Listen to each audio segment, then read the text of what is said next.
Friends, मैं निदा भास्कर आप सभी लोगों का अपने यूट्यूब चैनल पर स्वागत करती हूँ। और प्रैक्टिस सेट हम कर रहे हैं यूपी टेट के लिए और सी टेट के लिए। और आशा करती हूँ कि आपको वीडियो पसंद आती होगी, और पसंद आए तो लाइक शेयर कमेंट जरूर किया कीजिए। अगर वीडियो पसंद आती है तो थोड़ा सा इससे क्या होता है, मोटिवेशन हमें मिलता है, अच्छा लगता है पढ़ाने में, और कोई बात नहीं है ऐसी। और जिन लोगों ने अभी तक पहले की नहीं देखी है तो जरूर पहले की वीडियो देख लेंगे। और जिन लोगों ने जो लोग तैयारी कर रहे हैं हिस्ट्री से, किसी और चीज की, किसी और एग्जाम की तैयारी कर रहे हैं आप, तो जरूर वीडियो देखें। पॉलिटी और हिस्ट्री में पढ़ाती हूँ, टीजीटी और पीजीटी एलटी ग्रेड के लिए, चाहे आप आईएएस बीसीएस के लिए किसी की भी आप तैयारी कर रहे हैं। और आशा करती हूँ कि चैनल को सब्सक्राइब अवश्य कर लेंगे। अगर आप देख रहे होंगे तो उससे आपको बहुत फायदा मिलेगा। और पहले की वीडियो देखने के लिए आप प्ले लिस्ट में जरूर जाएं और पहले की वीडियो जरूर देखें। आपको किसी भी एग्जाम के लिए बहुत ही हेल्पफुल होंगी पहले की वीडियो। तो चलिए शुरू करते हैं। और पर्यावरण के आपको 30 क्वेश्चन मिलेंगे, और आशा करती हूँ वीडियो पसंद आएगी। और पसंद आए तो लाइक जरूर कीजिएगा, कमेंट जरूर कीजिएगा। तो चलिए फर्स्ट क्वेश्चन पे करते हैं, फर्स्ट क्वेश्चन पे चलते हैं। और फर्स्ट क्वेश्चन हमारा है, संविधान के किस अनुच्छेद में यह उपबंधित है कि राज्य पर्यावरण का संरक्षण व संवर्धन तथा वन व वन्यजीवों की रक्षा का प्रयास करेगा? अनुच्छेद 47, अनुच्छेद 48 है, अनुच्छेद 50 और अनुच्छेद 45। और 121 से हमारा ये क्वेश्चन शुरू हो रहा है, और हमारा राइट ऑप्शन क्या हो जाएगा? ऑप्शन इसमें 2 हो जाएगा, अनुच्छेद 48 ए। ठीक है। 122 क्वेश्चन है, कथक किस क्षेत्र का शास्त्रीय नृत्य? उत्तर भारत, केरल, आंध्र प्रदेश, तमिलनाडु। और 122 का राइट ऑप्शन क्या हो जाएगा? ऑप्शन ए, कथक उत्तर भारत का है। ठीक है, कथक। और नेक्स्ट क्वेश्चन हमारा, निम्न में से कौन सही सुमेलित नहीं है? मेगास्थनीज चंद्रगुप्त के मौर्य के दरबार में आया था ये मेगास्थनीज। और फाहान, मेगास्थनीज की इंडिका बहुत ही प्रसिद्ध पुस्तक है, इसने इंडिका लिखी थी। ठीक है। और उसके बाद फाहान चंद्रगुप्त विक्रमादित्य के समय में आया था। हेनसांग हर्षवर्धन के समय में आया था 606 ईस्वी के बाद। और इब्न बतूता अकबर के समय में नहीं आया था, ये मोहम्मद बिन तुगलक के समय में आया था। ठीक है, किसके समय में आया था? ये मोहम्मद बिन तुगलक, इब्न बतूता। और इसने जो है पुस्तक लिखी थी रेहला, जो इसकी बहुत ही प्रसिद्ध पुस्तक है। ठीक है, ये मोहम्मद बिन तुगलक के समय में आया था। इसकी रेहला पुस्तक बहुत ही महत्वपूर्ण, और टीजीटी में क्वेश्चन, पीजीटी में इस पर पूछा गया था। ठीक है। और इसकी भाषा कौन सी थी? रेहला की अरबी भाषा पूछी गई थी कि किस भाषा में लिखी गई पुस्तक है, तो अरबी भाषा में लिखी गई थी। और राइट ऑप्शन यही हो जाएगा हमारा, क्योंकि अकबर के समय नहीं, मोहम्मद बिन तुगलक के समय। नेक्स्ट क्वेश्चन है, हमारे देश में निम्नलिखित स्थानों में से कौन सा ठंडा रेगिस्तान है? हमारे देश की बात चल रही है, जैसे लद्दाख, मेघालय, दार्जिलिंग। और हमारा राइट ऑप्शन क्या हो जाएगा? लद्दाख। ठीक है, बहुत ही ठंडा रेगिस्तान है, वहां पे बारिश सबसे कम होती है, बिल्कुल बारिश नहीं होती है, बहुत नामात्र को बारिश होती है, और ये ठंडा रेगिस्तान है। निम्न में से किस मिट्टी का विस्तार भारत के सर्वाधिक क्षेत्र पर है? काली मिट्टी, जलोढ़ मिट्टी, लाल मिट्टी, बलुई मिट्टी। राइट ऑप्शन हो जाएगा जलोढ़ मिट्टी का विस्तार सबसे अधिक है। जो वन चक्रवातों के अवरोधकों का कार्य करते हैं वो वन कौन से हैं? मैंग्रोव है, अल्पाइन है, मानसून है, सदाबहार है। और राइट ऑप्शन क्या हो जाएगा? 126 का राइट ऑप्शन अल्पाइन वन होते हैं।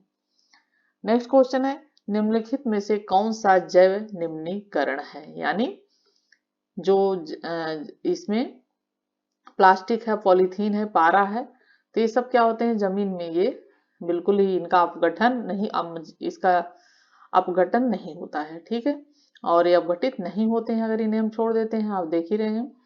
और इसका क्या होता है, ये बहुत ही नुकसानदायक है और इनका अपघटन नहीं होता। राइट ऑप्शन क्या हो जाएगा? 4, रबर। रबर ऐसा होता है जो अपघटित हो जाता है। ठीक है, प्लास्टिक भी, पॉलीथीन हो या पारा हो, ये सब अपघटन इसका नहीं होता है। हरित गृह गैसें, नेक्स्ट क्वेश्चन, हरित गृह गैसें ग्रीन हाउस गैस जो कहलाती हैं, तो ग्रीन हाउस गैस जो कहलाती हैं वो कौन सी हैं? ठीक है, और हमारा 128 का राइट ऑप्शन हो जाएगा ऑप्शन 4। ठीक है, CFC, और CO2 कार्बन डाइऑक्साइड और CH4 और नाइट्रोजन, ये सब क्या है, ये ग्रीन हाउस गैसें होती हैं। ठीक है, और नेक्स्ट क्वेश्चन पे चलते हैं। नेक्स्ट क्वेश्चन है, इतिहास में पहली परमाणु दुर्घटना हुई 16 अगस्त 1945 को हुई थी, 26 अगस्त 1945, 6 अगस्त 1945, 8 अगस्त 1945 और 129 का राइट ऑप्शन क्या हो जाएगा? ऑप्शन 3, 6 अगस्त 1945 को। 130 क्वेश्चन हमारा है, वायु प्रदूषण को कम किया जा सकता है वृक्षों द्वारा, मछलियों द्वारा, जंतुओं द्वारा, सूर्य के प्रकाश द्वारा। तो वायु प्रदूषण को हम कैसे कम कर सकते हैं? बहुत ही जो है जरूरी है, जो वृक्ष लगाने हमें चाहिए, और जितनी ज्यादा वृक्ष की संख्या होगी, वायु प्रदूषण को सिर्फ एक ही चारा है जो हम कम कर सकते हैं। पेड़ों की कटाई से इन सब चीजों को बहुत ही क्षति पहुंच रही है, जिसकी वजह से प्रदूषण बहुत हो रहा है। नेक्स्ट क्वेश्चन है, मानव के पेट में आमाशय रस की प्रकृति होती है, खाली स्थान है, और वह भोजन के पाचन में सहायता करती है। तो आमाशय रस की प्रकृति उभयधर्मी, उदासीन, अम्लीय, क्षारीय होती है। और 131 का हमारा जो राइट ऑप्शन हो जाएगा, ऑप्शन 3 हो जाएगा, अम्लीय होती है। ठीक है, और नेक्स्ट क्वेश्चन है मलेरिया। नेक्स्ट क्वेश्चन है, मलेरिया रोग किस कारण से होता है? प्लाज्मोडियम फाल्सीपेरम, एंट अमीबा, या रिट्रोवायरस, या साल्मोनेला। मलेरिया रोग पूछा है। ठीक है, तो मलेरिया रोग आप जैसा कि जानते हैं मच्छर के काटने से होता है। और 132 का हमारा जो राइट ऑप्शन क्या हो जाएगा? 132 का हो जाएगा 1। ठीक है, ऑप्शन 1 हो जाएगा सही, प्लाज्मोडियम फाल्सीपेरम। नेक्स्ट क्वेश्चन है, निम्न में से कौन सा गुण धातुओं में नहीं पाया जाता है? आघात वर्धनीयता, चालकता, घनत्व, भंगुरता। और 133 का हमारा राइट ऑप्शन है भंगुरता। नेक्स्ट क्वेश्चन है, निम्नलिखित में से कौन सी विशेषता बरगद के पेड़ की जड़ों की नहीं है? जड़ें शाखाओं से नीचे लटकती हैं, इसमें जमीन के भीतर जड़ें होती हैं, जड़ें भोजन का भंडारण करती हैं, जड़ें खंभों की तरह पेड़ की सहायता प्रदान करती हैं पेड़ को। और 134 का राइट ऑप्शन क्या हो जाएगा? जड़ें भोजन का भंडारण करती हैं, यह क्या है? सही नहीं है, बरगद की विशेषता नहीं है। नेक्स्ट क्वेश्चन है, पशुओं की त्वचा पर विविध पैटर्न डिजाइन किस कारण से बनते हैं? उस जलवायु के कारण जिसमें वे रहते हैं, उनकी शारीरिक शक्ति के कारण, परावर्तित प्रकाश के कारण, उनकी त्वचा और बालों के कारण। और 135 का हमारा राइट ऑप्शन क्या हो जाएगा? ऑप्शन 1 हो जाएगा, जिस जलवायु में रहते हैं उसी वजह से उनके पैटर्न, उनके डिजाइन बन जाते हैं। ठीक है, नेक्स्ट क्वेश्चन है, जीवों के व्यवहार का अध्ययन किया जाता है, इटियोलॉजी, नियोलॉजी, इथोलॉजी, डेमोलॉजी। और 136 का राइट ऑप्शन क्या हो जाएगा? इथोलॉजी। ठीक है, और नेक्स्ट क्वेश्चन देखते हैं, 137 क्वेश्चन, निम्नलिखित में से किस वर्ग में प्रोटीन की प्रचुरता है? प्रोटीन किसमें सबसे अधिक पाया जाता है? और दूध, आम, गाजर, अंडा, मटर, मछली, सोयाबीन, चना, मक्का, या सेब, दही, मांस। और 137 का राइट ऑप्शन क्या हो जाएगा? सोयाबीन में, चना में और मक्का में प्रोटीन सबसे अधिक पाया जाता है। इनमें से कौन सा जैव अपघटन पदार्थ है? प्लास्टिक, पॉलीथीन, सीसा, इनमें से कोई भी नहीं है, क्योंकि ये सारे अपघटित नहीं होते हैं। 139 है, निम्न में से कौन सही सुमेलित है? बखिरा वन्यजीव अभयारण्य, उन्नाव ओखला वन्यजीव अभयारण्य, ललितपुर सांडी वन्यजीव अभयारण्य, हरदोई महावीर स्वामी वन्यजीव अभयारण्य, बस्ती। और इसमें 139 क्वेश्चन का राइट ऑप्शन है सही सुमेलित जो है सांडी वन्यजीव अभयारण्य, ये है कहाँ पे है? ये हरदोई में है, सही है। बाकी तीनों क्या है? वो सुमेलित नहीं है। ठीक है, और तीनों इसमें से सुमेलित नहीं है। और सांडी जो है ये तो हरदोई में है, और बखिरा वन्यजीव अभयारण्य संत कबीर नगर में है। ये कहाँ पे है? बखिरा, ये है संत कबीर नगर। ठीक है, और इसके अलावा दूसरा कहाँ पे है? बखिरा संत कबीर नगर में, और ओखला जो है वो वन्यजीव अभयारण्य वो गाजियाबाद है, गौतम बुद्ध नगर। ठीक है, ओखला ये है गाजियाबाद और गौतम बुद्ध नगर के पास है ये, यहाँ पे आता है गाजियाबाद और गौतम बुद्ध नगर, और ये है ही है। और महावीर स्वामी वन्यजीव अभयारण्य बस्ती जो है ये कहाँ पे है, बस्ती, और ये है ललितपुर में स्थित है, बल्कि ये ललितपुर में स्थित है, ठीक है, ये है ललितपुर में स्थित है ये भी, ठीक है। और नेक्स्ट क्वेश्चन हो जाएगा हमारा, एक पोषण स्तर से दूसरे पोषण स्तर पर ऊर्जा का कितना भाग स्थानांतरित होता है। एक पोषण स्तर से दूसरे पोषण स्तर पर ऊर्जा का कितना भाग स्थानांतरित होता है, 25, 30, 50, 10 और 140 क्वेश्चन है। और 140 क्वेश्चन का जो हमारा राइट ऑप्शन हो जाएगा वो हो जाएगा 140 का हमारा फोर्थ 10%। नेक्स्ट है विश्व ओजोन दिवस कब मनाया जाता है, तो मनाया जाता है 16 सितंबर को विश्व ओजोन दिवस, ठीक है। 141 का ऑप्शन 2। 142 क्वेश्चन है, घटती उत्पादनशीलता के क्रम में पारिस्थितिक तंत्र में निम्नलिखित में से कौन सा क्रम सही है। मैग्रोव घास मैदान, झील सागर, सागर मैग्रोव, मतलब क्रम पूछा है, सब वही है, बस क्रम हमें लगाना है। तो ये 142 का राइट ऑप्शन क्या हो जाएगा, दूसरा।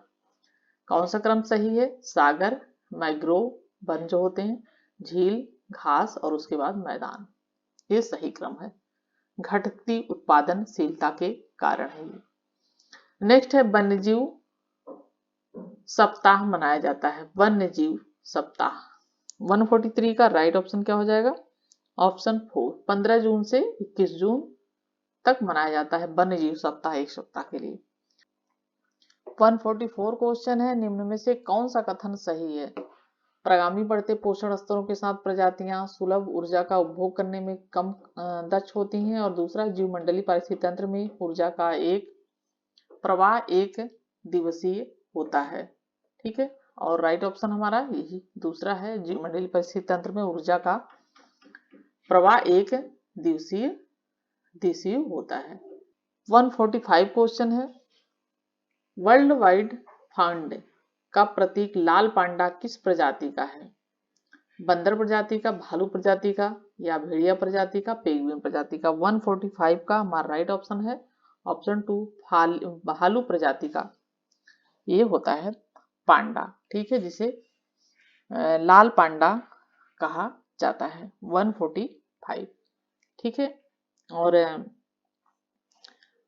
इसकी WWF जो है उसकी स्थापना कब हुई थी, वर्ल्ड वाइड फंड की, इसकी स्थापना हुई थी 1961 में, ठीक है। कब हुई थी इसकी स्थापना, 1961 में, 1961 में इसकी स्थापना हुई थी।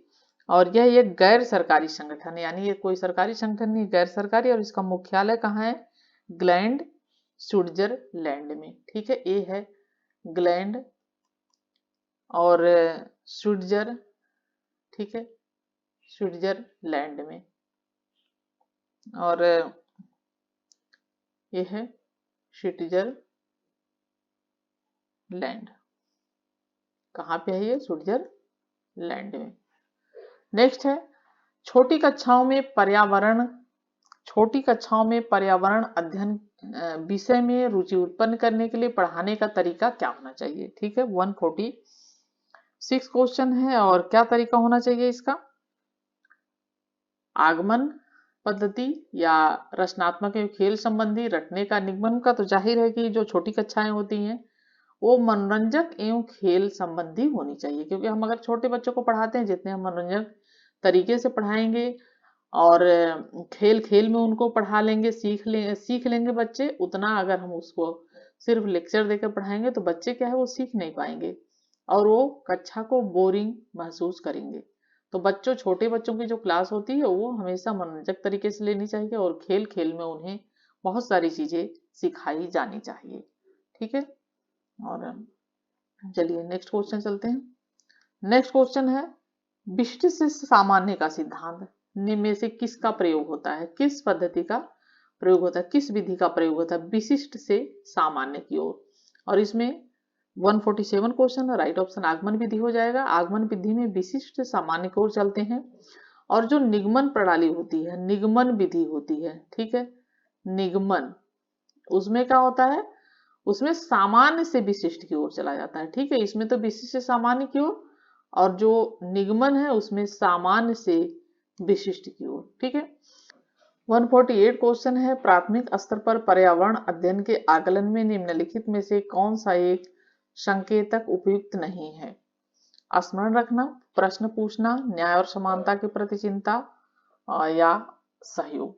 और 148 का राइट ऑप्शन क्या हो जाएगा? स्मरण रखना। ठीक है, नेक्स्ट है 149, पर्यावरण अध्ययन की पाठ्य पुस्तक में प्रयुक्त भाषा परिभाषाओं पर बल देते हुए औपचारिक बनाई जानी चाहिए या तकनीकी और औपचारिक होनी चाहिए, बच्चे की दिन प्रतिदिन भाषा से संबद्ध होनी चाहिए। और 149 का राइट ऑप्शन थर्ड हो जाएगा, बच्चे की दिन प्रतिदिन की भाषा से क्या होनी चाहिए? संबद्ध होनी चाहिए पाठ्य पर्यावरण अध्ययन की पाठ्य पुस्तक में। ठीक है, नेक्स्ट है 150 क्वेश्चन, पर्यावरण अध्ययन में विषय वस्तु थीम आधारित उपागम को अपनाने के समर्थन निम्नलिखित में से कौन सा तर्क सबसे अधिक सशक्त है? या पाठ्य योजनाओं, ठीक है, या पाठ्य योजनाओं को एक ढांचा प्रदान करने और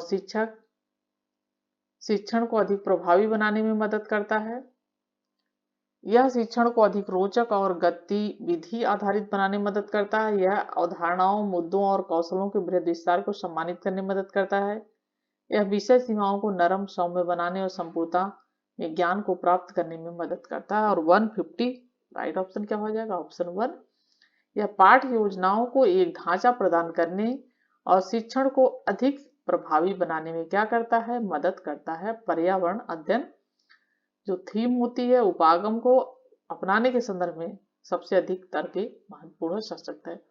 या जो पाठ्य योजना बनाई जाती है उसका एक ढांचा प्रदान करने और शिक्षण को अधिक प्रभावशाली बनाने में मदद करता है। 150 क्वेश्चन कंप्लीट हुए। आशा करती हूँ वीडियो पसंद आई होगी, और पसंद आए तो लाइक शेयर कमेंट अवश्य करिएगा। Thank you for watching video.